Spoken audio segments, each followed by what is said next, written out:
Hey, what's up, everybody? Welcome back to Conversations in Pop Culture. And today's episode is sponsored by my very own class, Comic Book Investing 101. And as you can see down below, if you click the link in a few seconds here, you can get 20 free days to my class and you can learn how to invest in comic books. And it is an amazing class and it's just getting updated every single week on Friday. So definitely join that. But now onto the show, because I'm not important right now. And my guest is returning guest Sam Johnson, the writer and creator of Geek Girl, is back. So welcome to the show. Thank you for having me back. I've lost track of how many times it's been now. I think this is our third time. This is our third At time. least three. It's definitely at least three. Yeah, and obviously Geek Girl has gone through a variety of sagas, for lack of a better word, and volumes and trade paperbacks and things of that nature. We have the mini series, and now we're on to the ongoing series. And so, before we get too far ahead and what's going on with Geek Girl, what is Geek Girl? And then we're going to dive a little bit into the story so everybody's caught up, because I don't know where people are at watching this as Okay, far as so knowing stuff. With for someone that's completely new to Geek Girl, basically Geek Girl is a hot, popular college chick. She lands a pair of super tech glasses. Initially, not used to the super strength they give her. She's trying to sort of demonstrate her new powers to her cool kid girlfriends who are kind of incredulous about it. All she achieves doing is knocking drinks over their designer dresses because they're not being used to the super strength when she's flailing her arms around.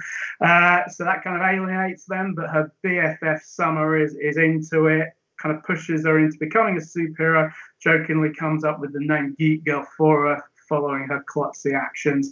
And from there, Ruby grows into a genuine superhero and is now in the new direction that kicked off with the Jump on issue 5, is now fronting a super team. Yeah, and let's talk a little bit about this because there's a mini series, and then there's the ongoing series, and then there's the jump on issue of issue 5. And issue 5 kind of kicks off this entire superhero team, and so let's talk a little bit about that. Where obviously we have a lot of superhero team stuff in mainstream comics, and even in a little bit on the indies, and with Image, there's been variations of that. So, what was that like? Because your version of that is very different. It's almost set up as a charity to some degree or a non-profit type of vibe in it. And then also, we're going to talk about some of the team heroes on this. But where did that idea come from to expand this story?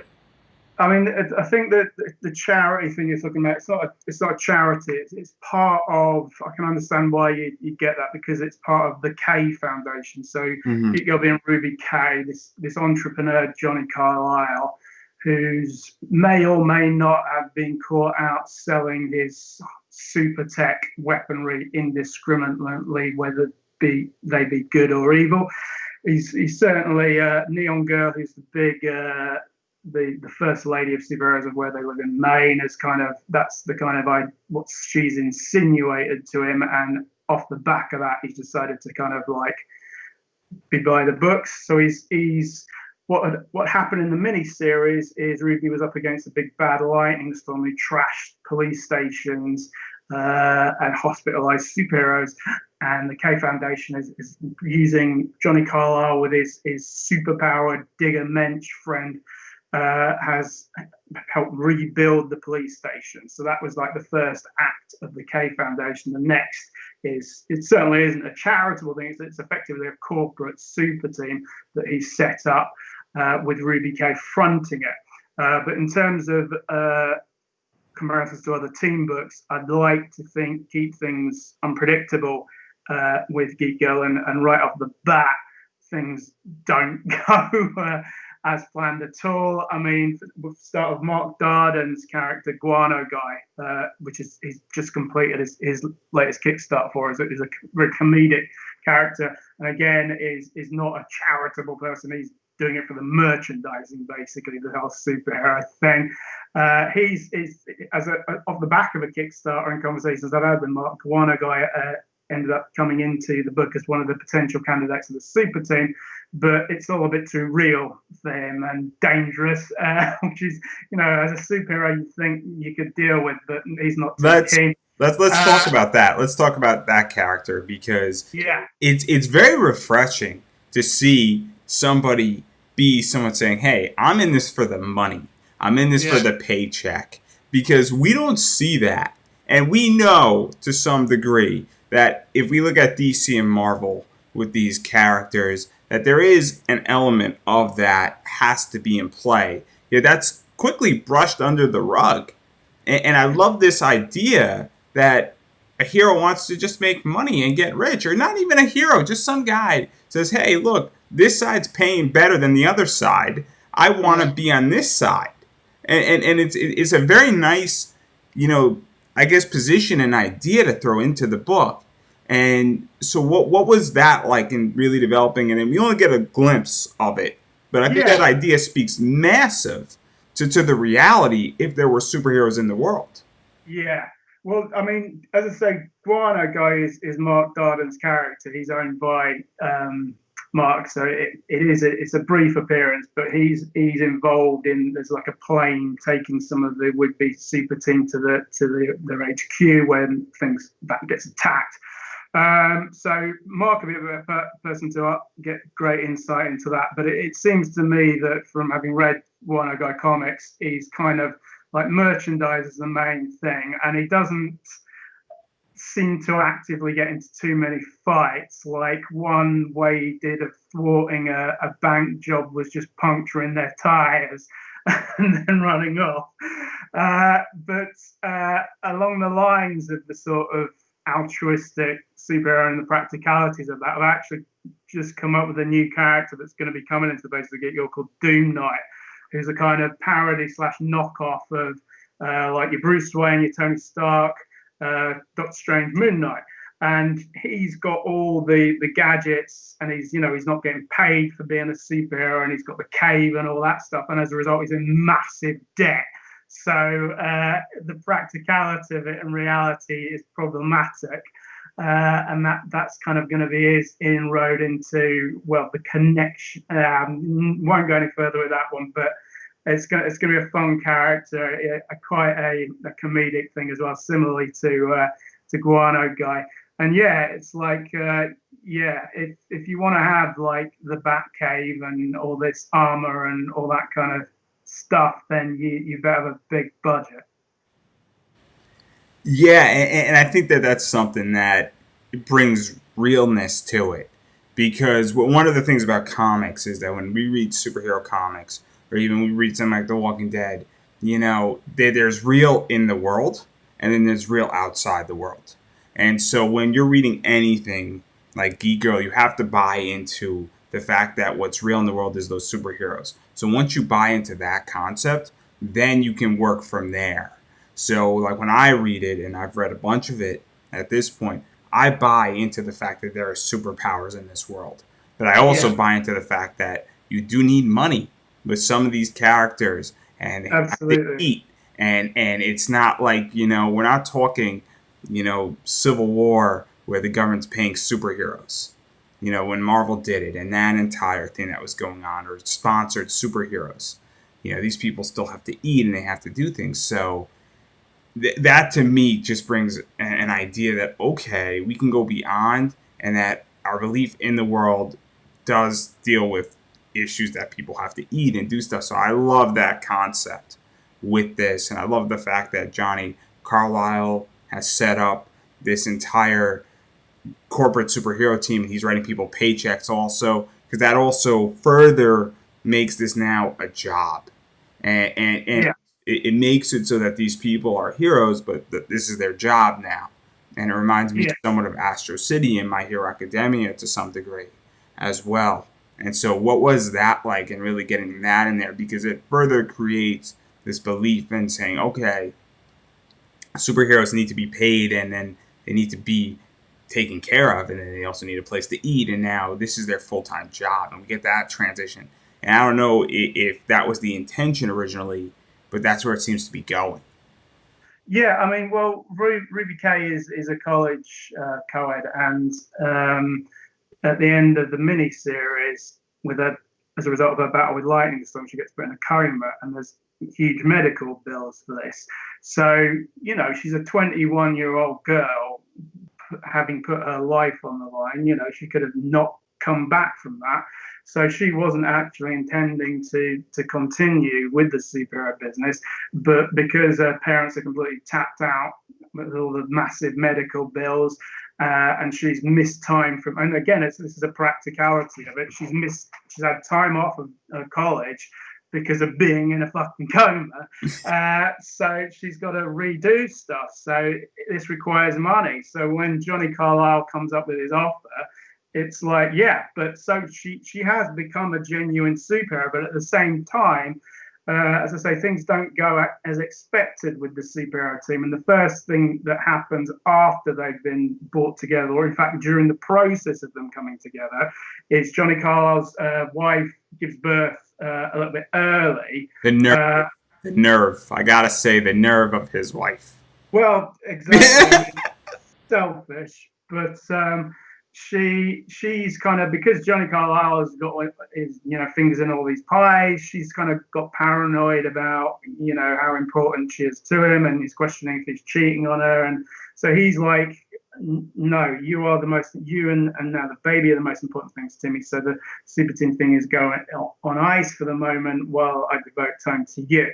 So in the fact of the matter, whereas like Summer, who's like sort of tagging along with Ruby at the HQ, is always really gung ho and into the whole superhero thing. They've got this HQ now. They've got, well, not Summer, but Ruby and her would be teammates. They've got this HQ. They've got the new living HQ. Ruby can't stay in her college dorms anymore.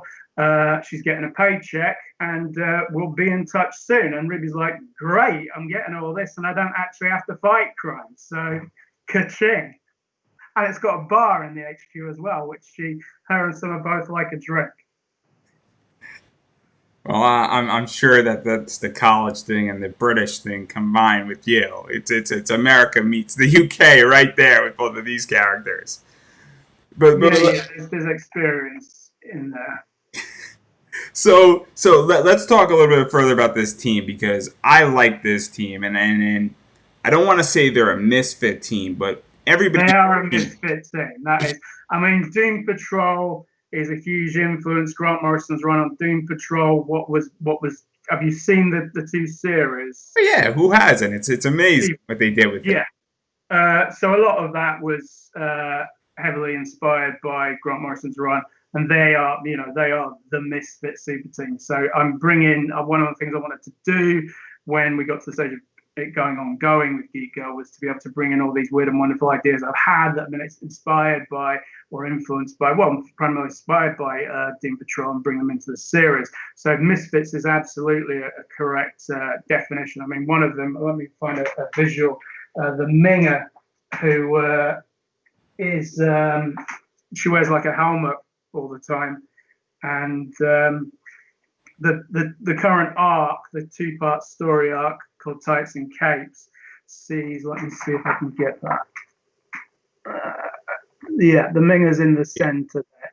So yeah, current two-part story arc, because they've got this downtime, is her Summer and Ruby Summer and the Minger going to a really outlandish club, and there's weirdness attached to that, like they're being stalked.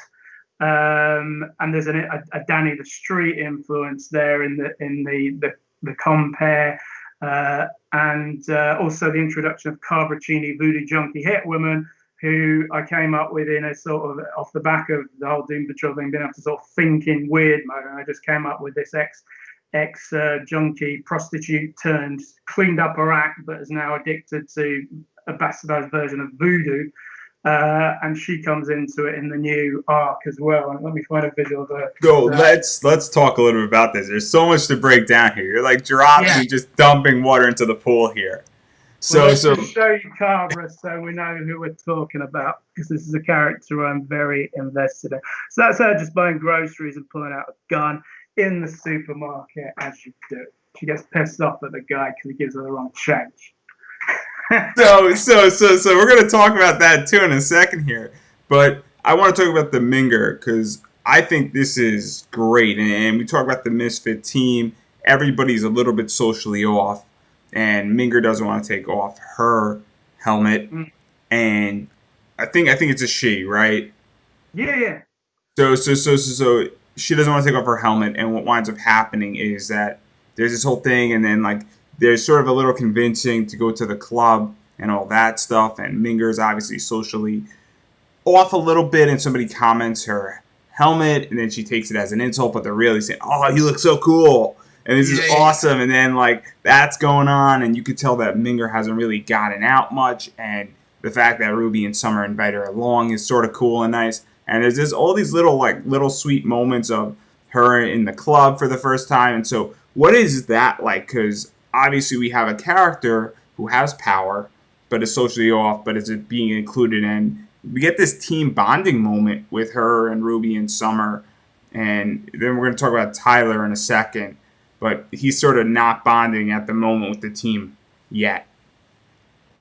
yeah. Yeah, I mean, the Mega is like her thing is with the helmet, like she feel obviously is very conspicuous if she doesn't take that off. But this club that they go to, Freaky Kiki's, is like, you know, all outlandish dress, fancy dress. Everyone is dressed up, so she doesn't stick out like a sore thumb there. And I think, in fact, there's a and like what's going on. There's is the night is based on Seinfeld's alternative Christmas Festivus. So you've got all these events within it, like the feats of strength, and you've got a guy there going as Flex Mentallo, dressed as Flex Mentallo, doing that. So it's for her, it's like, wow, this is like such a comfortable, cool environment. And as you It's say, initially she takes this guy hitting on her as being sarcastic, and then he's like, no, you're hot, you're like a sexy Darth Vader. So they kind of yeah, things are going to go somewhere with them. But then at the same time, they meet up with Ruby's semi-estranged, kind of reconnecting mean girlfriends, and yeah. they don't give the Ming the time of the day.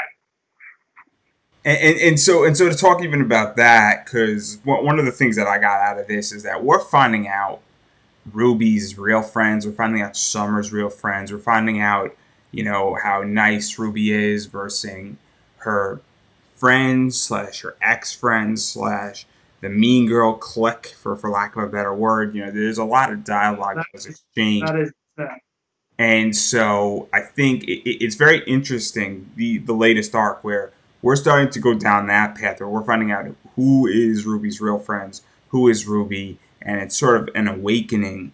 And we've been seeing sort of cracks, but I think this is a big fissure in that, and I think it's going to be a massive thing. I mean, there's a great scene where Summer says, is Geek Girl at the end, and then flies Ruby home and says, "Let's get you home," meaning that these people over here are not our friends. Is yeah, what yeah. I got out of it. And I don't know, you're the writer and creator, so I could be completely wrong, but as a reader, that's exactly what I got, saying fuck these people. No, I think she actually does. You know, it's rated teen plus, so any swearing censored out. But I think she does say that. But yeah, I mean, the thing is, it's like when going back to the beginning of what we were saying, when Ruby first got the powers, and like, she all it took was knocking some drinks over their dresses to alienate these supposed friends, and they didn't buy it. They just thought she was going a bit nuts. And then what's happened is Ruby has become a superhero. She saved their city of Maine, and now she's popular. They want to get back in with her. But what happens, like you're saying about the cracks coming through, is Ruby, whereas before was living a relatively social, superficial lifestyle, now she's grown as a person, and She she's also not has more confidence in many ways. absolutely. Absolutely. So she's not okay with the way they treated her, and that comes out in this when she gets hammered. Uh, so Yeah, let's yeah, talk about that too, because that's interesting. Because there is a bending of reality also when she's getting hammered, and there's something where certain things happened that didn't exactly happen, and Yeah, yeah, that's raising maybe Ruby getting hammered and stress levels and balancing the superhero, supernatural villains manipulation with reality and what's occurred in that yeah, regard. And so that's a very fascinating topic because I always go back and I asked this question maybe a month ago. I can't imagine what it would be like to be Superman, meaning that you could annihilate all of humanity within minutes, yet yeah. choose not to, and that you have the amount of stress on you. And I'm not saying Ruby is Superman by any stretch of the imagination, but I think it goes to the same principle. Yeah, I mean, without throwing a massive spoiler out from the mini series, what you're talking about goes back to that, and it is because as mentioned earlier, her and Summer do like a drink, and they've discovered at this club this I forget what the name of it is, but it's an actual cocktail, which is like it's head blows your. I think it's called blow your brain, not blow your brains out, blow Skull your head blow. off. It's like skull blow your brains out or Yeah, skull bones or blow your something. skull. I think it is. Yeah, as I say, which is an actual cocktail, and it's like super strong. So like Ruby and Summer and the Minger have already been drinking at the HQ, celebrating that they don't actually have to fight crime to get a superhero paycheck at the moment. And then they go and have this. So Ruby is like, and yeah, she loses track of it. It's not like what she's saying isn't real, but she's kind of, as you said, got confused with something this villain did, which I won't go too far down because it would spoil it. Yeah. But yeah, there's a thing that happens in the mini series that this is a call back to, and in a drunken state, she's not really, and then after the fact, she's like, oh yeah, no, that, yeah, But it raises questions on responsibility, and now that you're a superhero, now that you're getting paid, and it's very interesting when we see this because to go further outside of the box, and I don't know if this was the intention, but we see when people get money, they go two directions, one of two directions. yeah, They become really responsible, and I'm in that path right now, everybody, because I've inherited money when my grandparents died, and I got super responsible super quickly. And then we also see people inherit money or sell a company and then they blow through it, or you win the lottery and you win $6 million, and within 6 months you're broke. yeah. So we're starting to see that happen, and it's going to be very interesting where Ruby lands with that. Yeah, I mean, as far as Ruby is concerned, at least from the outset of this new direction, is she is doing this for the paycheck because she wants to go back. This is a temporary gig as far as she's concerned. She wants to go back to college. She can't do it until the next year because she's missed the last semester. So she'll do this, she'll get money, and then she'll hang up the tights and kicks. That's her idea. That's her motivation with the money. Whether it plays out like that or another way remains to be seen. That's also interesting. That this sounds very much like mercenary stuff. It sounds very much like paid soldier stuff. Sounds like it sounds it's interesting to even go down this pathway where I Yeah, I mean, it's not in terms of mercenaries. She's not, they're not killing people. It is more of a practical thing. But as I say, she had got to the point as a yeah. 21-year-old girl There's when another you've stepped up, done this thing, and ended up in a coma. You're gonna question: is this really what I want to do? it's a great question because I think that to sum up the question is that do I really want to be a superhero? Yeah, yeah, and, absolutely. and I think that that's where we're going with this in many ways. And I think it's super fascinating because, it's this idea that she does have a choice and she does have an exit position. The question is that is she going to take that exit? And I'm not going to press you on that because we got, I think, at least two more issues that are coming out. We're going to talk about the Kickstarter in a minute or two that's coming up. And then beyond that, I don't think you want to stop writing it because it's now getting really Oh, interesting. no, I've got so many things I want to do with it. Yeah. Let's table Ruby and let's talk about Tyler and what's going on with him. Talking about the rest of this team because he is very much socially an introvert. He is very antisocial in many ways. He seems like a super cool guy.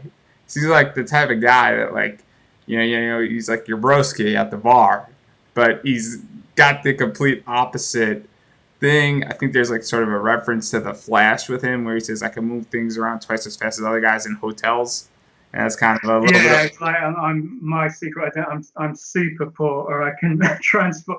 He says this jokingly because when he arrives and meets Summer and the Minger, they enter through this portal to get into the HQ, and he's like telekinetically lifting all his luggage, so it's all sort of flying alongside him.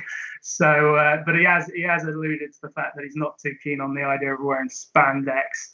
Previously, a slightly larger gentleman, and he doesn't think that'd be a good look. But he's it's not the thing that you're referring to is like when they invite him to the club that he's only just arrived, but he's kind of it's not necessarily that he's being antisocial. He wants to see what's what, and that's actually going to be in a big part of the issue 8 that follows the current 2-part arc, where Tyler is going to explore this HQ they're in, and there are things there that they would not have expected. I mean, it's mentioned in the current arc that Digger Mensch, who is like Johnny Carlisle's right-hand man, that there were previous residents in there, and Digger was supposed to go and do a sweep of the place to make sure everyone was out and everything was in place as it should be. But then he got really drunk and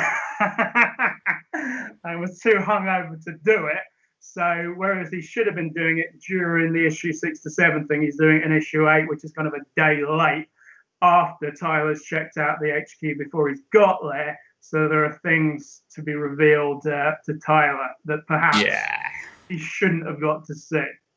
Yeah, Digger is interesting because Digger, for those who've read 6 and 7, Digger is in a weird position because he's one foot in crime and one foot on the hero side. I think is a really good way how to put him.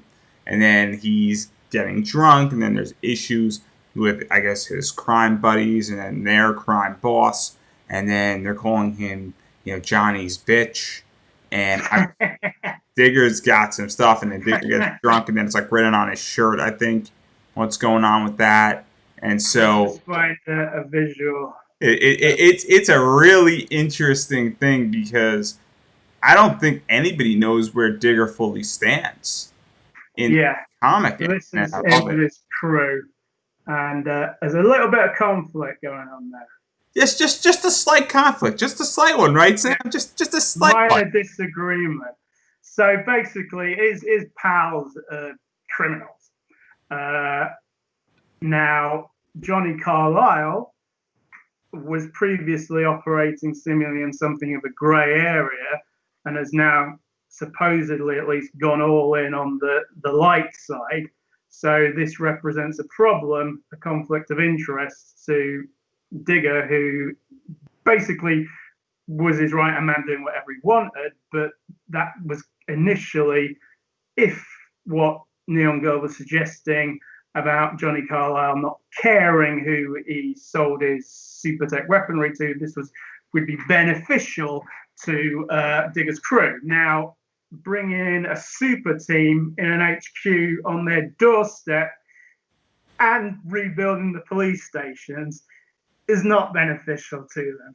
So yes, there's a conflict, which actually also is going to set up issue 8, which the cover is just about finished, and the cover is Digger versus Tyler and Geek Girls.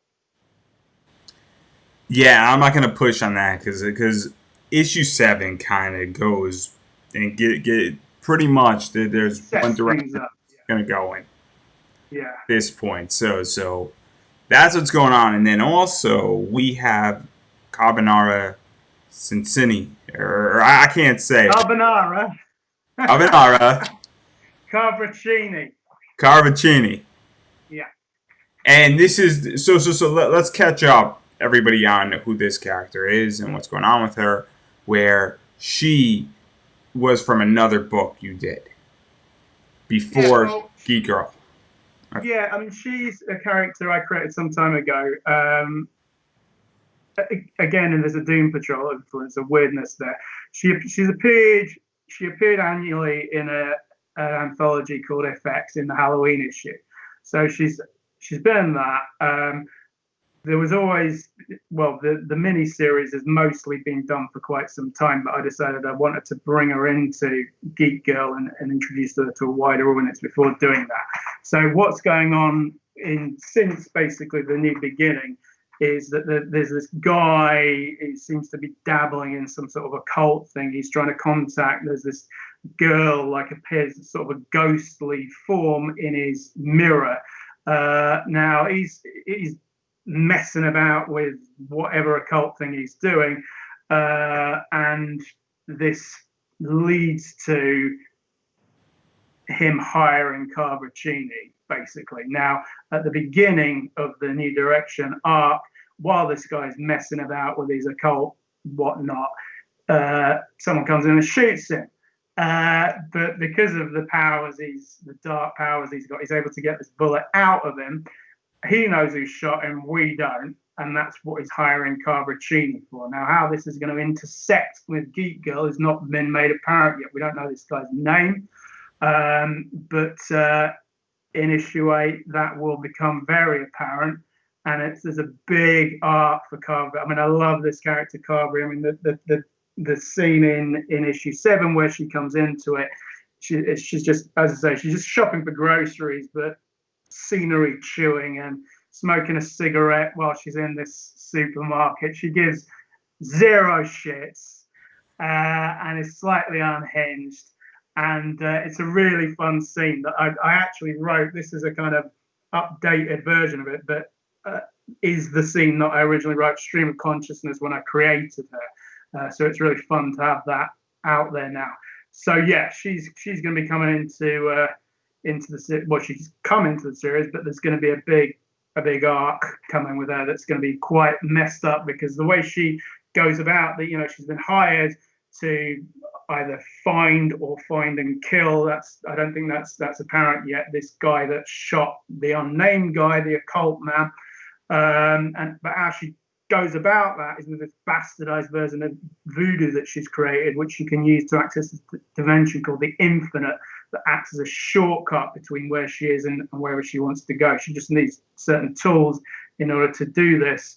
But it's not intended that way. It's like Limbo's crazy cousin locked away in the attic, and its ruler does not like Carver abusing it this way, so he throws everything at her, both physically and psychologically. So she's going to be on quite a eventful journey as she tries to go and find this guy that shot. Well, not the name of the guy is unrevealed. Yeah, and I think it's going to get a little bit more complicated too, because we also have sort of two characters who are dying as well, and one of them's trying to find Ruby and these people in the club, and the other one is sort of a ghost spirit thingy, for lack of a better word, that we get. Yeah. That's gonna. So we and I bring this up because clearly I got a feeling that we got this group of villains in play. We now have Carbonara in play, and then we have Carboncini in play. I'm not going to get the name. I'm not. I admit defeat when I know defeat. And Okay. I'm Carbonara, though. I don't think she'd like being called Carbonara. Fine. I stand corrected, and it's a one ear out the other. So I'm not even gonna pretend like I'm gonna get it right a third time. I'm not gonna humiliate myself for the sake of my audience. And I think they appreciate my humbleness. I know when I'm defeated, everybody. So, and then we have these two characters that are in that spirit position, and one of them's trying to find Ruby and Summer and these heroes in this cool bar. So that obviously there's a lot of shit about to happen, and whether it happens in the next two issues or the two issues after that, I don't think it matters because there's a lot of leads. So what is that like to start planting those seeds into play? It's great. I mean, it's one of the things I love about comics. Like, so what you're talking about here is like basically in issue 5, another unnamed guy, a ghost-like figure with a beard, attacked this plane that was flying towards the HQ, or was supposedly delivering some of the superheroes to the HQ. Now, this guy, it turns out, has like this female cohort, and they're, for reasons we are not clear on, a kind of stalking geek girl, and that comes into play when the girl, who's called Taylor, tries to befriend them in this club, and that's part of it, and that's part of a bigger thing. And again, this is completely, yeah, again, the guy whose name can't be mentioned, who has been shot, is completely disconnected from that. But there is both have a, actually, in fact, it's not that is like an occulty thing going on with this guy. But whereas with these two, one of them may appear kind of ghostly, but it's not that. It's something else. Like he's kind of alluding to, like he says a line about when Taylor wants to befriend Ruby as a way to achieve whatever it is they're trying to achieve. He's like, if this doesn't work, we're going back to protecting whatever life, whatever little life or life, whatever term he uses, we have left. So he's not a ghost, but it's like he's kind of fading away. Yeah, and obviously there's a lot of stuff in play. So I think I sort of mentioned when I already brought it up, but I'm going to say it again because I think it's super important that there's a lot of material that has to be explored that goes beyond just fighting the traditional crime that seems to be what issue 8's cover is going to be. You mentioned Tyler versus Digger, for lack of a better. Again, no, it's not going to be a sort of traditional super villain thing. Like basically, Yeah. Digger has been sent in there to make sure the HQ is as it should be and that all previous tenants are out.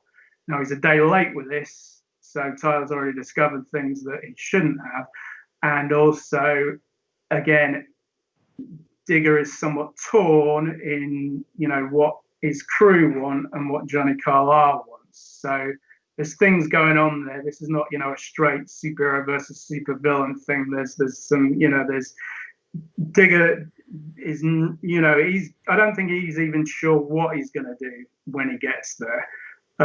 He's going in to do a job, but at the same time he's being called Johnny Carlisle's bitch by one of his pals for doing it, which he's not.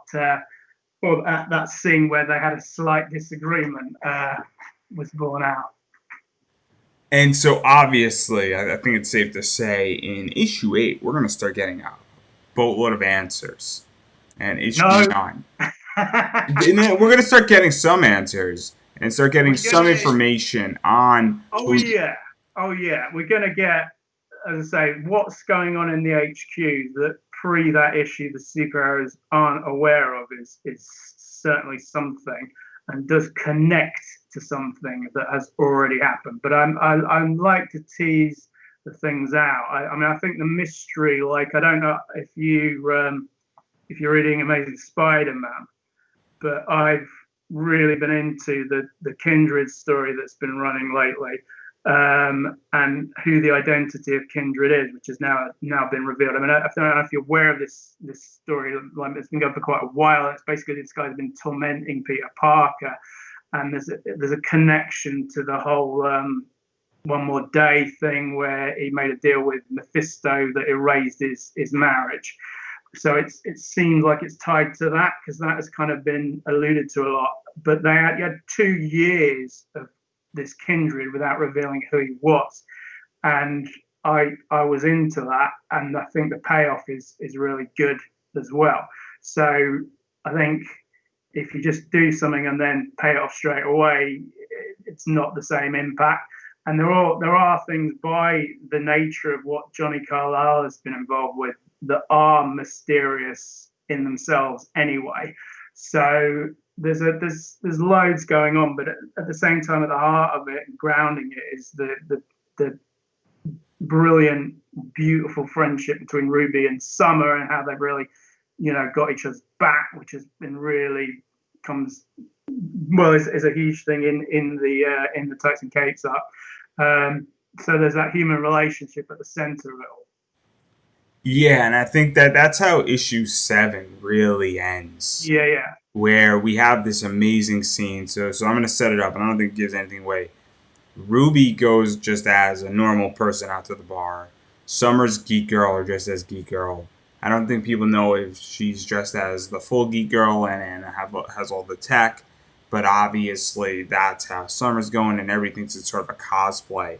And at the very end, Summer picks up Ruby and says, "Let's get you home," realizing that they're sort of both drunk, and that it's, again, as I stated before, it's fuck you to these bitches in the back, for lack of a better word. They leave yeah. Minger alone, which I think was not appropriate.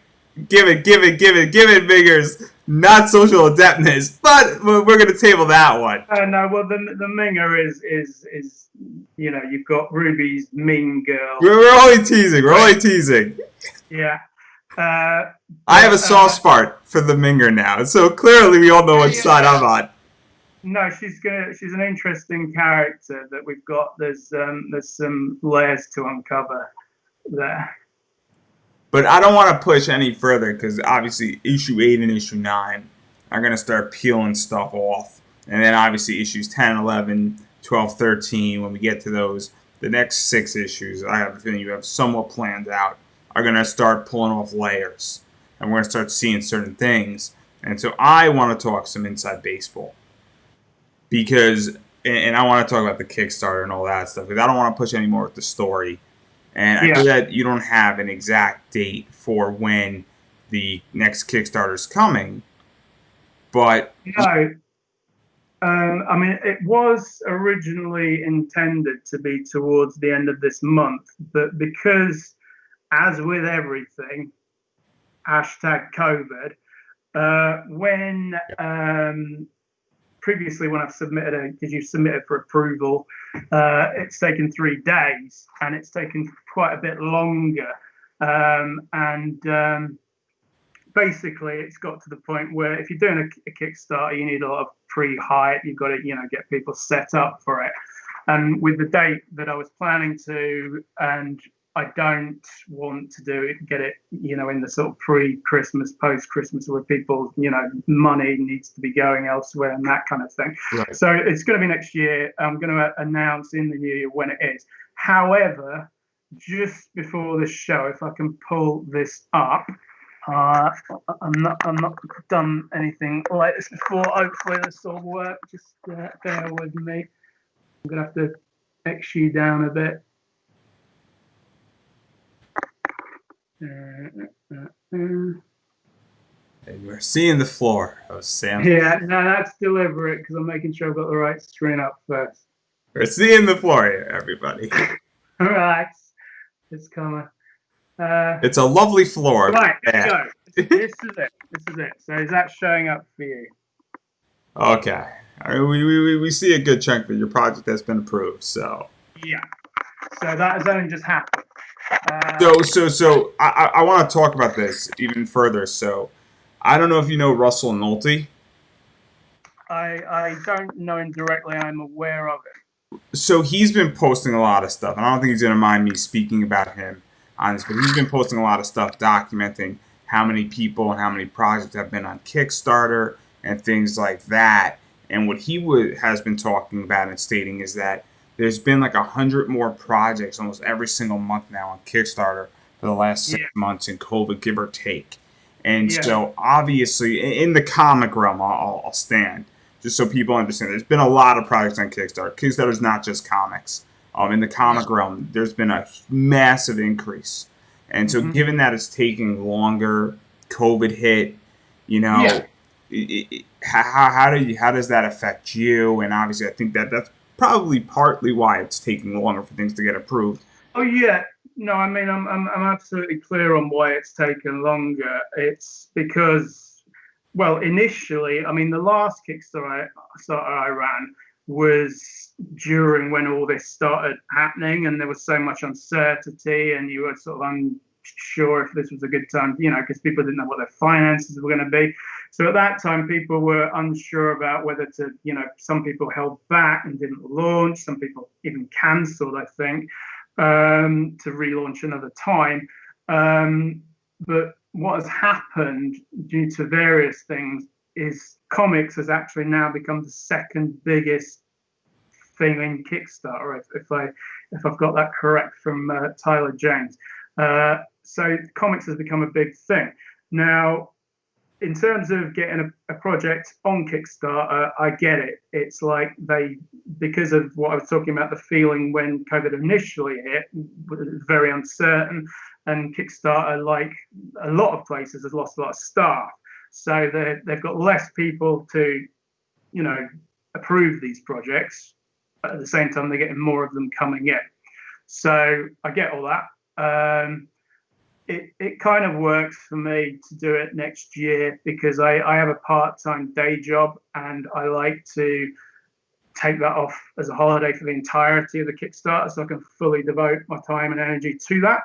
And at the end of the year, you can imagine I don't have a lot of holiday time left. So doing it earlier next year is okay by me. So I get all of it, and it means I can put more into it and build it up. So it's hopefully the biggest and best campaign yet, and it'll be something for everyone because it'll have the previous stuff, previous trade paperbacks, previous issues. It'll also have the new volume 3, which will collect 5 to 7 and 8 and 9, and 8 and 9 will be available on it individually as well. So if you've already got the 5 to 7, you can come in and look for 8 and 9. If you want to come in on the new art, you can get the trade. If you're completely new, all the other trades and all the other issues are going to be there. So it should work out pretty well.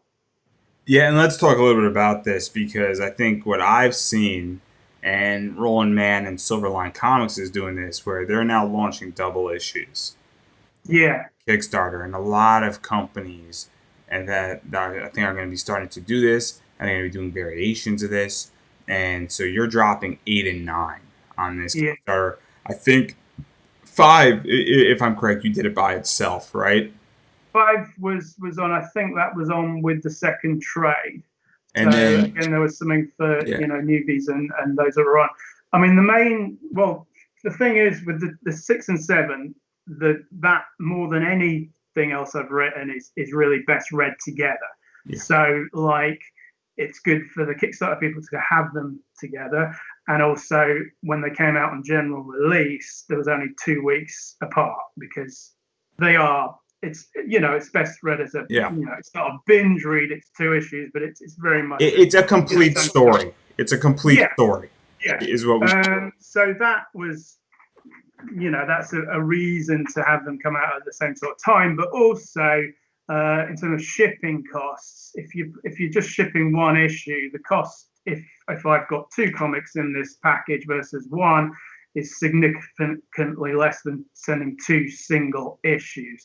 So that's a reason to do it as well. And also because there's people don't do Kickstarters every 5 minutes, so it's nice to have it quite substantial and have a couple of issues in there.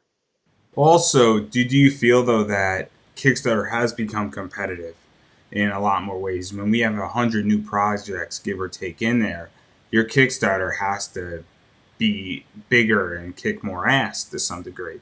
And if you're giving me 2 issues, that's more of an incentive now for me saying, oh, there's a complete story here, and this Mm, Kickstarter is bigger than this other Kickstarter, and that because that to me, because I go through Kickstarter, and every month now I'm going to be backing another Kickstarter project, and I'm not saying I'm backing at like $100 level or anything, but yeah, I'm going to be very selective and say this story is more interesting than that story. yeah, And I might throw out into these groups and I say, hey guys, I got $20 to back a Kickstarter. Convince me. And I haven't announced any of this publicly, and I'm going to probably make an official announcement in these groups. And I say, look, convince me. Why should I back your project? And I know for yeah, a fact that the more substantial a project is, the more likely I'm to back it because I'm saying, oh, I'm getting the value. This story seems interesting. Oh, we're going with a 48 double issue versus 22 pages. Like yeah, that, and then for $5 more, it seems way more interesting to me. And yeah, I don't know if you felt that way or that's just that, hey, you just want to get this story out there or whatnot. Because that's how I view it as a consumer. And I'm not a creator at the moment. I'm a consumer. yeah. That's where I'm at. So I'm just curious how you feel about that. Yeah, I mean, I don't know how. I don't know whether it's there's more. There are more projects on there. I don't know whether that amounts to competition. I mean, I've found there's a lot of cross promotion goes on with other creators. It's not unusual if you're on Kickstarter to hook up with other creators with similar projects and cross promote each other. So I don't think that's a problem. And also, if you think about it, even if there is a higher number of projects on there, if you compare that to when you go into a comic shop, the number on the shelf in any given week is way more, and it's also more disparate. I think. I mean that may be unfair. I mean, obviously, superheroes take up the bulk of what goes into comic shops. I think you do get, but there's plenty of eclectic stuff in comic shops. But I think superheroes is not like a huge part of Kickstarter. I think there's it's much more across the board what you can get. So I haven't really thought about it in terms of like it being a competition. I think as well, the audience you get on Kickstarter, you bring a lot of that to it. With Geek Girl, I have been and I continue to build up that audience outside of Kickstarter, and then Kickstarter is a fun place to go because that's where you get all collectibles and like we did like a free Ruby and Harley Quinn print in the last one, and it's its own thing and it's fun. So yeah, I wouldn't be concerned by competition.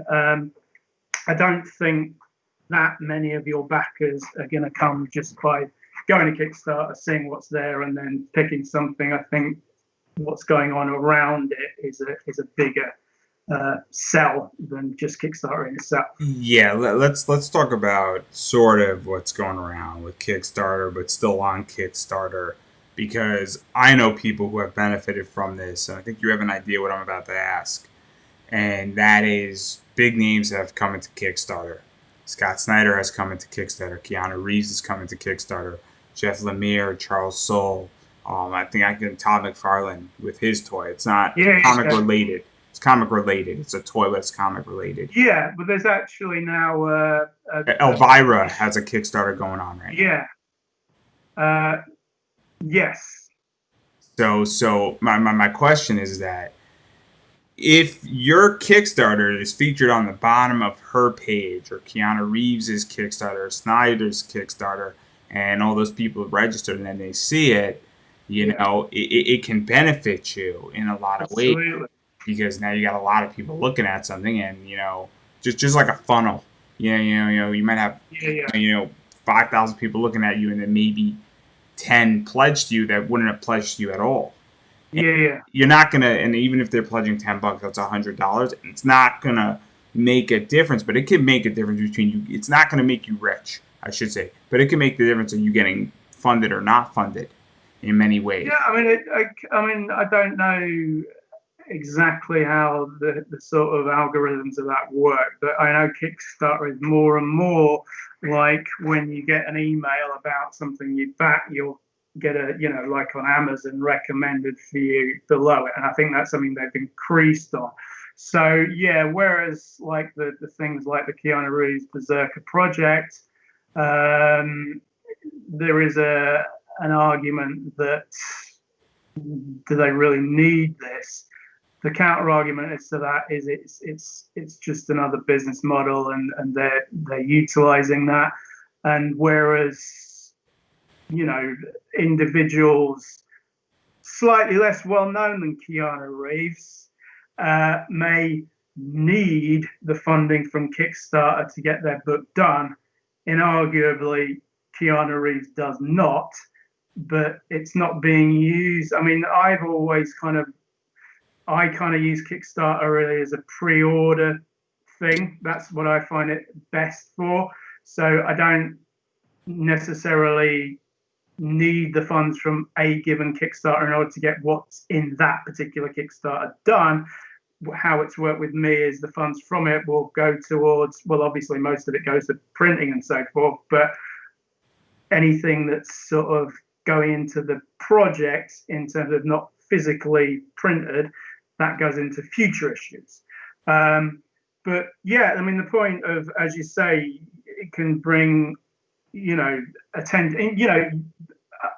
a pretty safe bet that as a result of the Keanu Reeves Berserker project, you've got people buying on comics on Kickstarter that previously had never bought a comic on Kickstarter. Yeah, So that, it's even without it being a direct, your project gets recommended off the back of it, they're then on Kickstarter. They'll be looking for other things on Kickstarter. They're in that yeah. there now. That becomes another outlet for them, like a comic shop. Also, it now the Keanu Reeves and Scott Snyder projects and curse words that Charles Soule and Ryan Brown just did registered a bunch of people onto Kickstarter who were not Yeah, on Kickstarter before. And yeah, that's half the battle in many ways because yeah, in order for somebody to pledge, they have to be registered on Kickstarter and they have to be, part of that community. And then now Kickstarter has their credit card and has their information and has their email. And even though it might not directly benefit you, there's information about you now. And now you can potentially be marketed and now they're in the system. And on top of that, it also makes Kickstarter a verified platform at the moment, meaning that now there's some legitimacy to it. And also in many ways, it makes everybody equal, meaning that if Scott Snyder, who is, the modern day most prolific Batman writer, is on Kickstarter and you're right next to him, you're equal as far as accessibility. That doesn't mean you're equal in what you're producing or your funding or your stories or your skills and we could all have that argument and across everybody, but you're equal as in accessibility now. yeah, And yeah, that yeah, platform is an equalizer in many ways. And I've been saying it. And look, I get it. And I'm the first person with Kickstarter that says, look, we have to acknowledge that those big guys coming in did create an issue. But also, we have to say they did bring some other things into this too. So, whatever problems they brought into this are problems that need to be adjudicated, but at the same time, they also brought in some solutions and some other things that sort of counter those problems a little bit. And in the next 3 to 4 years, we're going to see this real consequence for this. And what we opened up, whether it's good or bad, is coming out of Pandora's box, is what I've been arguing. yeah. I mean, there's an idea because I'm in this comics launch group, which is comics launch with an X is a course that's primarily geared towards being successful on Kickstarter, and there's been some discussion over this, and there is an idea that possibly if you can get a million dollar project on there with a Keanu Reeves, then why would they bother having someone that's going to come on and make a couple of $100? Now that is just an idea, so I would hope that that doesn't become the case. It's a concern. It's a valid concern.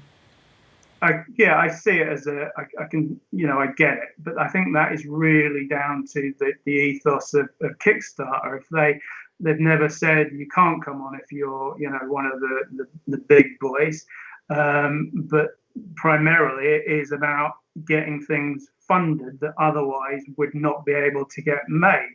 So long as they remain true to that, then there's no reason why they should start, cutting people out.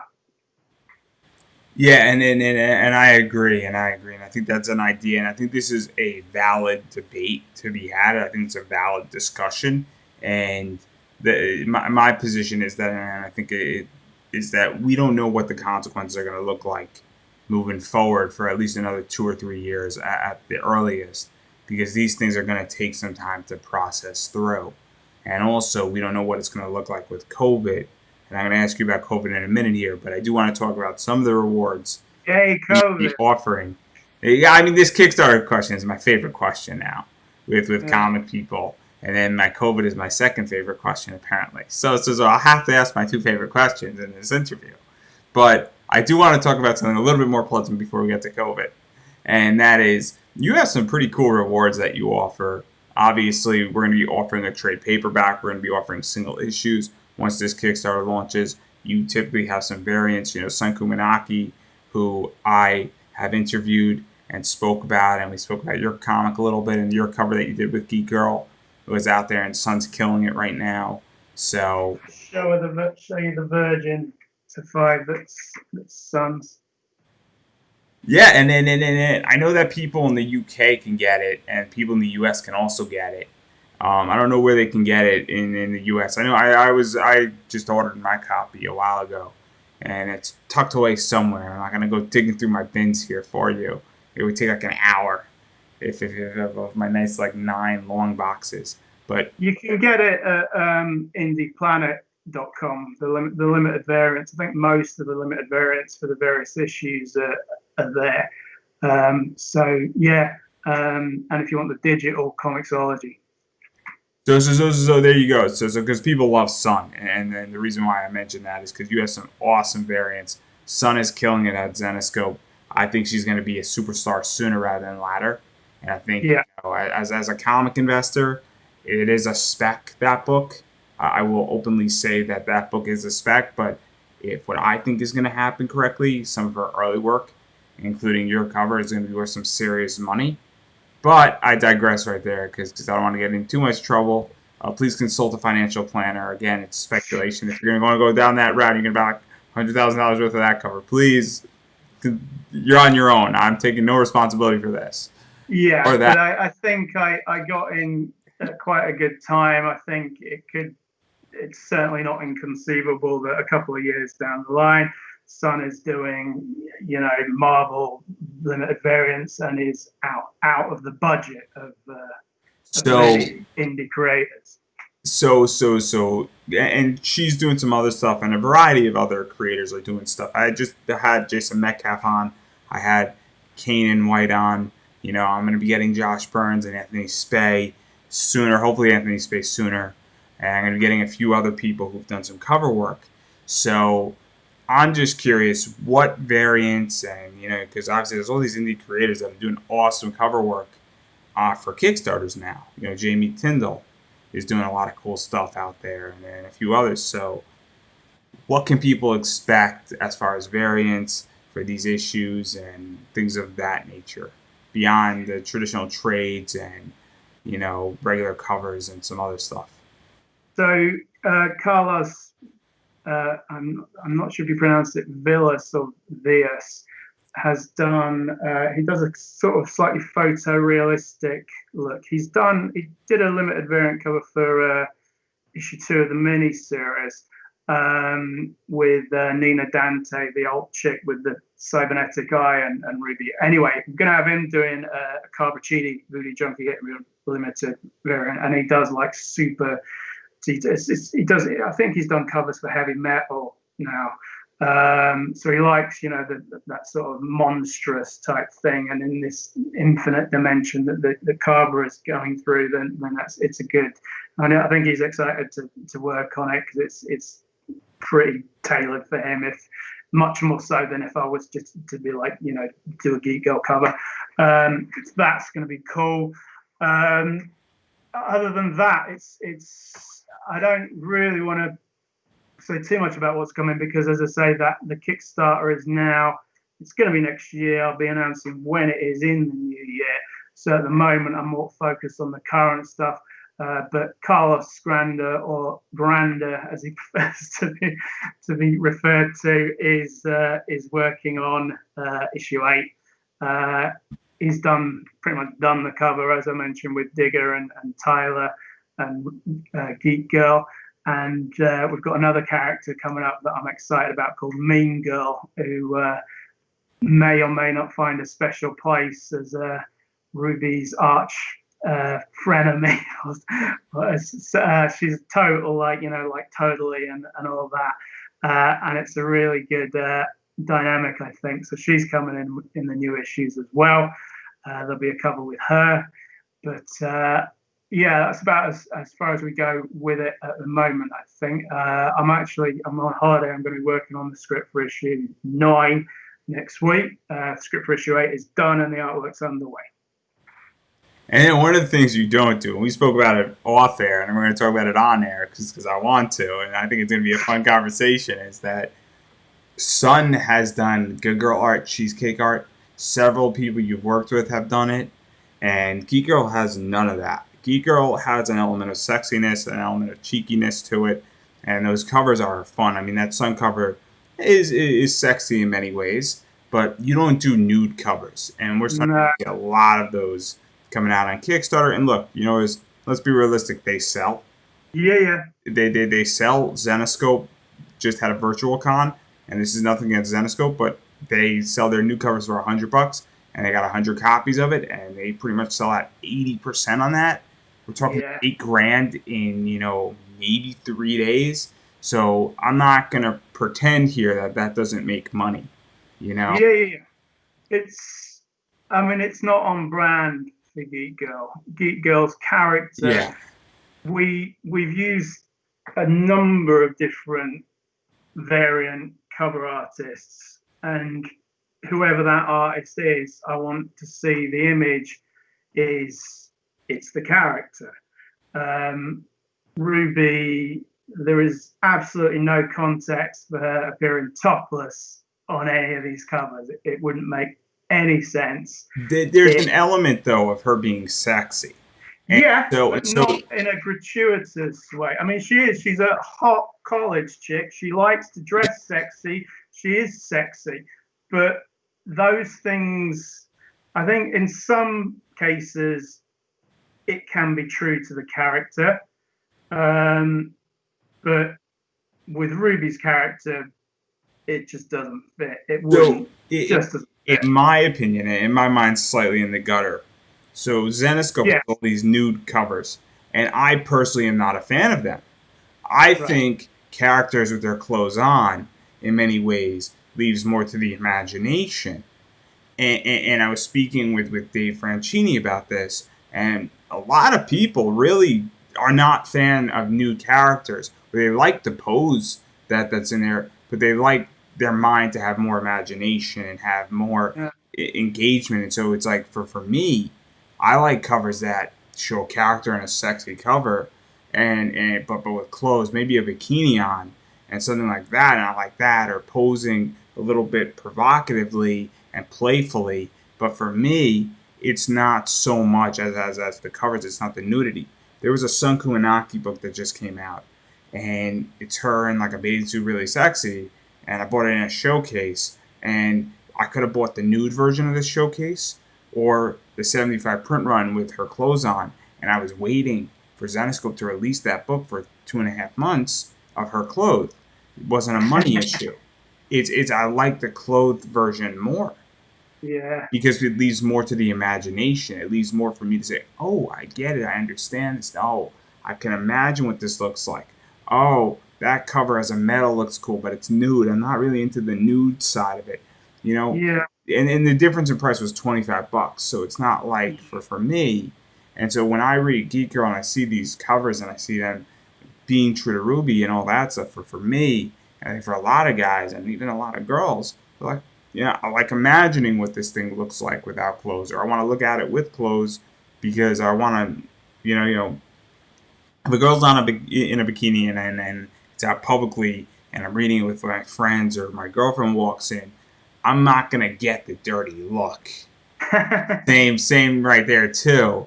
Also, where she'd yeah, be like, "Oh, my boyfriend's looking at Sports Illustrated, the bikini issue or swimsuit issue.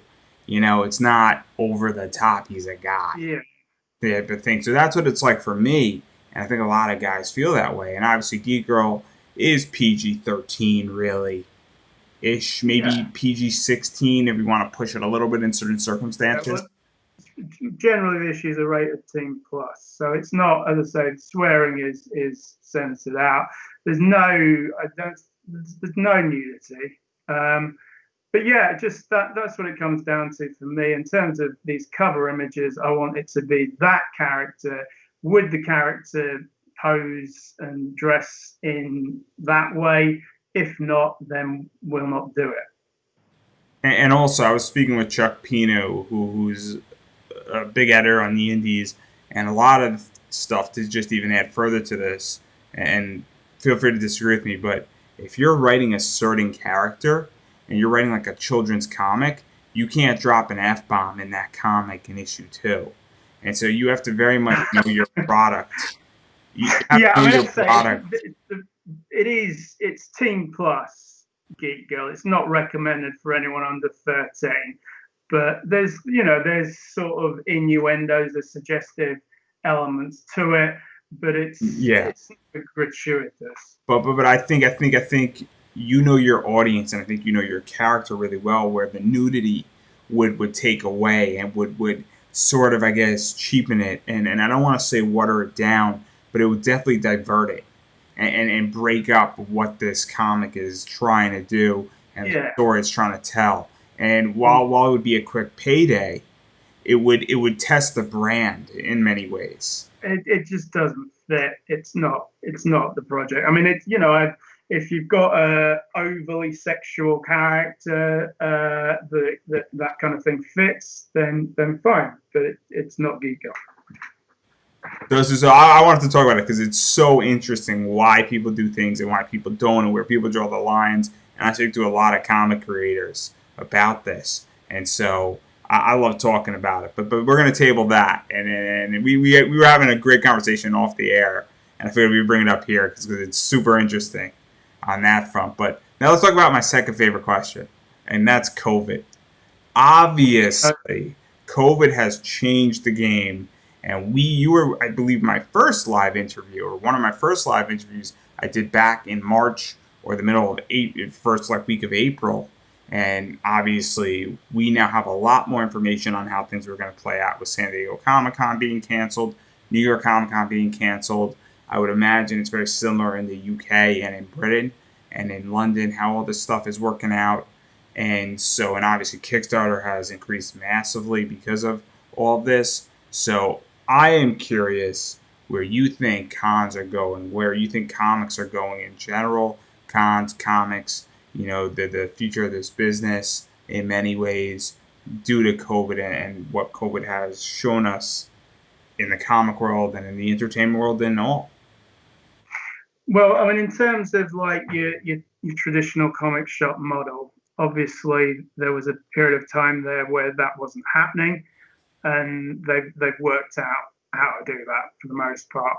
Um, Cons like concerts, gigs, anything like that, there is a degree of who the hell knows when that's going to happen. But I am noticing, I think the thing is, initially it was like, right, we can't do that. But I think the thinking there was the situation we were going to be in was not an ongoing one. So we'll ride this out and then we'll get back to normal. Now that there is no normal in sight, like for example, chat shows. I don't know if this has changed in America, but in England, it was the Zoom, and now Jonathan Ross is a big chat show host in England. His show came back this weekend, and they've worked out you can't have like a massive studio audience, but they've worked out how to have a studio audience and have the guests separated enough that it doesn't lose much. Right. Whereas if you're watching everyone on a fucking screen, that's a different show. So I think people are adapting and starting to get their head around how we work within this, because, as I say, the idea that it's going to go away anytime soon is, I don't think many people think that now. Do you think though with cons it's a little bit more complicated because Yeah, yeah, I understand certain things with celebrities, and I'll break it down from the celebrity down to everybody in between, where celebrities do get a lot of guaranteed money and they do a lot of photos. And I don't think people are going to be so gun ho to take a photo with a celebrity in a mask. yeah, I think that that's going to be a big no no for a lot of people, especially at 50, $60 a pop in the US. yeah. I think that also signed autograph stuff is going to be And also, whatever. if I, you're taking a photo and you've both got masks on, it loses something. it misses something, right? It's like you're saying, what the fuck am I spending my money on here? Half my Yeah, face is covered, and is this really this actor, right? Like it raises yeah, that question. And then I think even going further, it's like, you've been to a bunch of cons, and I don't know who's been in England, but they have big names, right? And there's lines, and there's like maybe yeah, like 200 people lined up for yeah. somebody to sign. So how do you space that out? I think is going to be a problem. And also, Then all of a sudden, with indie creators and spacing out tables, like what are you going to do? Have half the number of creators there, and then it's like who gets in, and what are the parameters? And then Yeah. also it's like, is it still full price, and are you going to have half tickets or half audiences? And so I don't really know what's going to happen because there's a whole skew of economic issues, and Yeah. it's the same thing with concerts where, and then I've been speaking to a lot of cosplayers. It's like I like to take pictures sometimes with a cosplayer. I don't do it anymore, but I used to, and it's like their faces covered. That ruins the cosplay. Like Green Lantern doesn't wear a mask, everybody. And so it's like, and also, how can you distance people being 6 feet apart? When I want to take a picture, what am I going to be like? You're going to stand there, and I'm going to stand 6 feet away, and somebody's going to have to be like 20 feet away to get us both in there. Like, it's not going to work. And so I am just super curious. And I think I just outlined every single problem here that it doesn't work because cons are chaos, and you can't control chaos. And what are you going to do? Say, you have to wear a mask and you take your picture next to Val Kilmer. Like, somebody's gonna be like, I just spent $50. Fuck off. Like, I don't care. Like that's what I think is gonna happen. Uh, I mean, there's no answer. There's no answer to that. I mean, that's one of the hardest ones to bring back. So all I can say is, I think people are adapting their mindset now to working more within the idea that this isn't going away anytime soon. So it's possible to have scaled down things. Now, obviously, economically, it's difficult with cons. Cons is really, really difficult.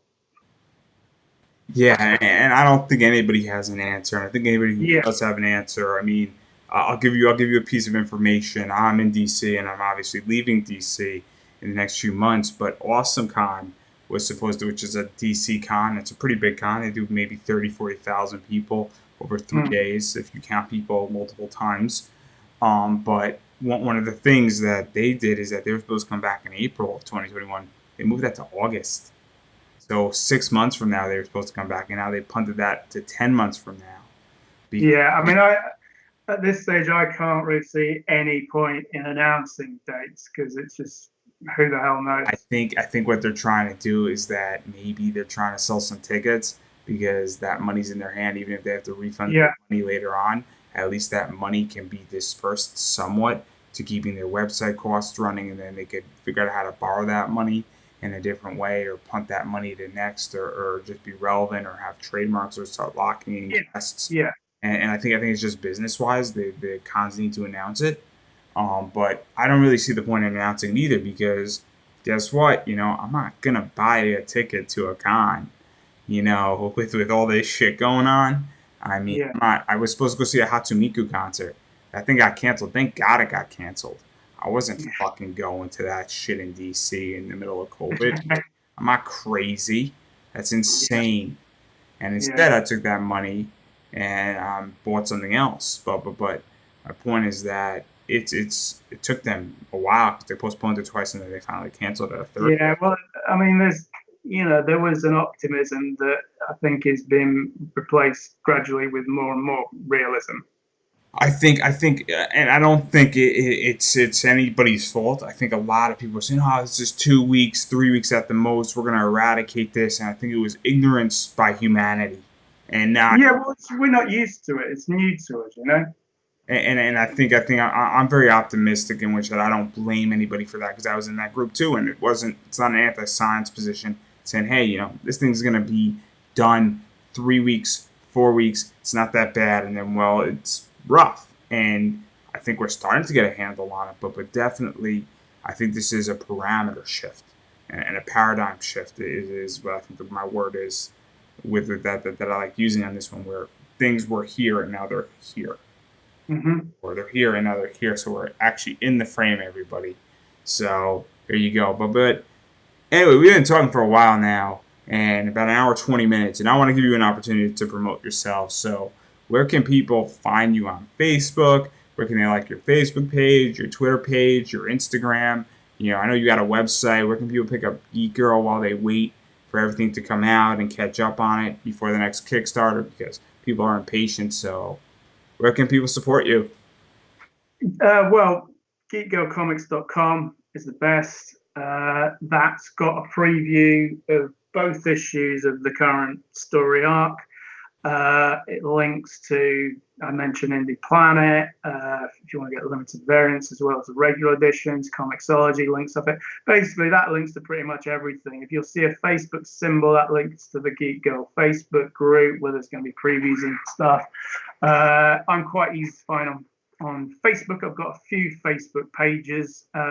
So if you search Sam Johnson, Johnsson, if you've got friends that are into comics, chances are we've got mutual friends. That should be quite easy to find. DA-Sam Johnson is the Twitter handle. There's also at Ruby _K, KAYE _. Because, yeah, I mean, as I say, the thing of this, the situation with what's happening with the new Kickstarter is, you know, you want a good ramp up, and the delay in getting it approved. If I'd have gone ahead with my intended launch date, didn't happen. So now we're in a good position to, you know, really build things and bring out all kinds of preview material. I mean, this Mean Girl chunk of it is actually already done. It's a 6-page part of what will be the new issues, and I'm really into that. I'm really pleased with that. It's a lot of fun, and as I say, has a potential to be a arch frenemy.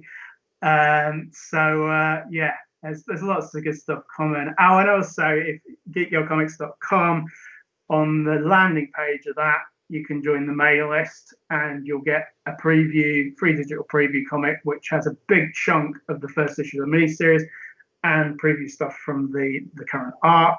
And you'll then be on the list for getting, well, the launch date of Kickstarter when it gets announced, and plenty of news and previews as well.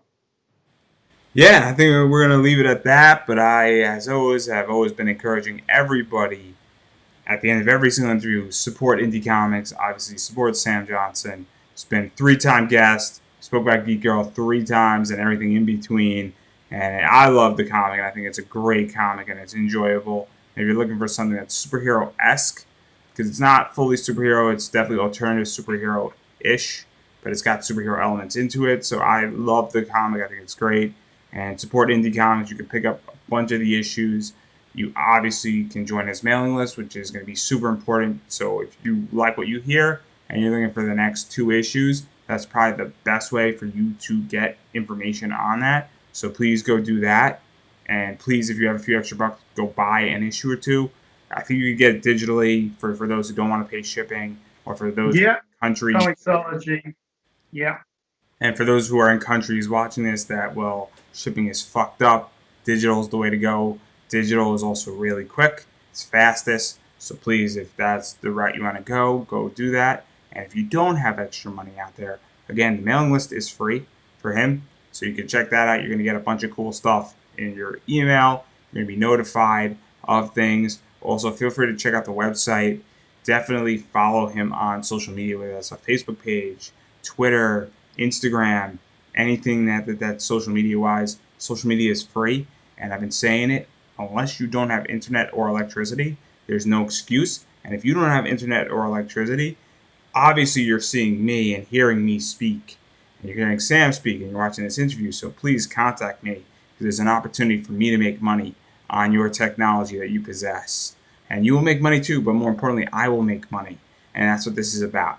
So please contact me, and since you're already using the technology, you obviously have a method to contact me, and so therefore we can make money, and me can make money, which is important to me because I like money and money is nice, and I have to buy things. So please, if you're in that boat, please contact me, because there's a business opportunity waiting for you. Other than that, though, if you have electricity and internet, there's no excuse now to not support people on social media. And if you don't, well, you're sort of an asshole for not doing it. I'm just saying, okay? I'm just saying that's kind of what you are.